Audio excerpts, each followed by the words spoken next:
আসসালামু আলাইকুম প্রিয় ভাইরা, দেখেন প্রচুর পরিমাণ বৃষ্টি হয়েছে। বৃষ্টির কারণে গরু সব দেখেন প্রচুর গরু আছে, কিন্তু ক্রেতা নাই।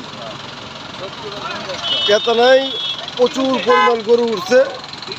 এটা ঐতিহ্যবাহী ভাওয়াল মির্জাপুর ভাওয়াল রাজার হাট ছিল, কিন্তু কিছু কিছু অসাধু লোকের কারণে এই হাটের এই বেহাল অবস্থা।